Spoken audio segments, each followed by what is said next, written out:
Hey, it's Jimmy. Hey, found something you might want to check out.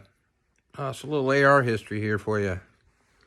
The AR-15 was came out by Armalite. Sporting models were brought out in the 70s by Colt. Colt had the SP1, the AR-15, semi-automatic M16 rifle, but it was the AR-15.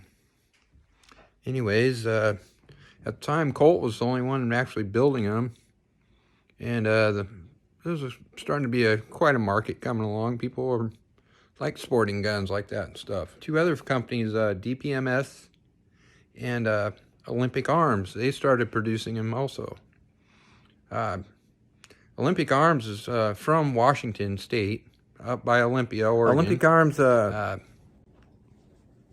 began building the AR-15 back in the 80s.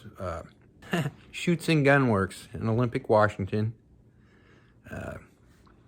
They were one of the first outfits to actually build sporter AR-15s in the market. DPMS, Colt, and then Olympic, soon to be Olympic Arms. Schuetzen Gun Works, SGW to Olympic Arms. They were the first ones to have like the bull barrel varmint rifle, the M4 style AR-15. They had parts at one time, you know, you bought an AR-15, you had to buy parts for a civilian model or a mil-spec model. Most 99% now are all mil-spec, but back then, you know, like the buttstock pieces and the handguards and things such as that, the pins that hold the trigger group in. For some reason, they were the civilian size and the mil-spec size. And also the chambering. They were the ones that had everything in 223 and instead of the 5.56. There's actually not a heck of a lot difference on them. It's just the 5.56 casing is a little bit thicker. The military wanted a better tolerance of brass, so they had a little bit of problem chambering at the first. 5.56 ran in a 223 rifle because the case would stick every once in a while. But now everything's chambered either 223 Wild or 5.56. It's just a slightly larger chamber than a true 223. I mean, to me, it's a no-brainer. You should have just made it a little bigger in the first place. But anyways, I got this toy. Well, let's check out what I got here. Here we go. It's no blinker. This is a SGW. SGW AR-15. It's this one's called the Commando model. It's not the M4. It's the Commando. It actually has a 10.5-inch barrel and this big long flash hider on it to make it the 16-inch legal limit. You have to have a 16-inch long barrel from the chamber to the end. It has to be 16 inches with a permanently attached flash hider, a muzzle device, or barrel extension.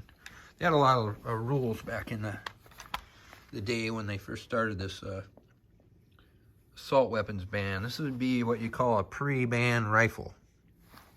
Like I said, it was built by Olympic Arms. Yeah. Their first company was called SGW, so this is actually a very rare one because it was a transition, what they call a transition rifle. It just has both their old company name and their new company name on it. These are extremely rare to find anymore. Olympic Arms used to make pretty decent guns. Actually, they got a bad rap by the Olympia Police Department. Gave them a bad rap. They bought, at the time, it was, you know, like I said, it was DPMS, Colt, and Olympic Arms were actually the only companies making AR-15s, and the police departments wanted a service rifle. And this is how the story goes, that I understand it, that they bought a batch of M4 style AR-15s from Olympic Arms, and they had the pins fell out of one of the rifles, and it jammed up. To get their money back from Olympic Arms, and they wouldn't do it because, you know, they said, you know, we'll fix the pins in it, but we're not going to take them all back because of one of them. Somebody screwed up cleaning the rifle. What happened was one of the cops took the whole darn thing apart when he cleaned it and didn't get the pins put back in correctly. And anyways, that's the way the story goes. They got quite a rigmarole, and I think they ended up suing Olympic Arms. Anyways, they're no longer in business. They went out of business in the early 2000s. The AR-15 market really took off. You know, there's tons of builders now, but they're actually the original AR-15 company, one of the big three beginning. And this one here is a fantastic shooter. I have no problems with it. The pin problem was just, it could happen on any AR-15 if somebody didn't put it back together right. And back in those days, this was a new gun. Guys, you know, weren't familiar with it like they are now. But you can probably read more about it online. Wiki Olympic Arms, SGW, Schuetzen Gun Works. They were quite the innovator. They had the first bull barrel rifle, like I said, varmint rifle. They made the first AR-15 pistol, and it was pretty cool. It had a different bolt system in it. It had no tube out the back like the ones now 99% of the pistols had. They had a different setup so that it didn't have a buttstock tube or anything. It was a true AR pistol. Anyways, it's a pretty light gun, very accurate. Shoots quite the flame out of it. The barrel's actually, you know, 10.5 inches long. It's got this big honking flash hider on it. This one was made in 1983. I picked it up in '86 at a gun show in Salem. It's been in the family ever since. The only thing I've done to it is put the sling on it. Never had any problems with it. Never jammed on us. Barrel, very accurate.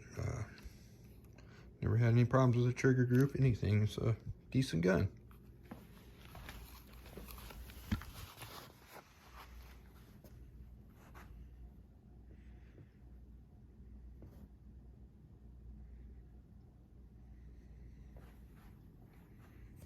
Hope you like that. See me around, you can ask me about it. I'll tell you what I can. Probably look up online, learn more about it. This is more of a show and tell thing than it is a history lesson. I just